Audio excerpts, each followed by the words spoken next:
ప్రమాదం ఎట్నుంచొచ్చినా గుండె ధైర్యం ఉంటే ఎలాంటి పరిస్థితినైనా ఎదుర్కోవచ్చని నిరూపించి చూపించారు ఆ తల్లి కూతుళ్ళు. ఇప్పుడు ప్రజలు, మీడియా అంతా వాళ్లకు జేజేలు పలుకుతున్నారు.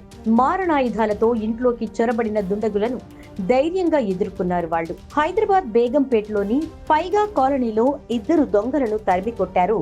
తల్లి అమిత్ మాహూర్, ఆమె కూతురు చూపించిన ధైర్య సాహసాల గురించి తెలుసుకున్న north zone DCP Rohini Priyadarshini వారిని సన్మానించారు. ఈ సందర్భంగా డీసీపీ రోహిణి వారి గురించి కొన్ని విషయాలు చెప్పారు. నిన్న మధ్యాహ్నం పైగా కాలనీలో అటెంప్ట్ రాబరీ జరిగింది.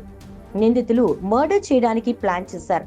2022లో దీపావళి టైంలో వీళ్ల ఇంట్లో 4 రోజుల పాటు పనిచేయడానికి వచ్చారు. తర్వాత రాబరీ చేయడానికి ప్లాన్ చేశారు.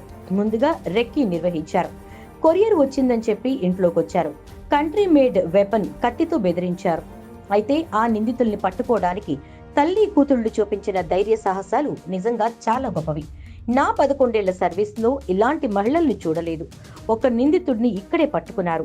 మరో నిందితుడిని కాజీపేటలో జీఆర్పీ పోలీసులు పట్టుకున్నారు. వెపన్ ఎక్కడి నుంచి తెచ్చారు, గతంలో కేసులేమైనా ఉన్నాయా అని ఇన్వెస్టిగేట్ చేస్తున్నాం.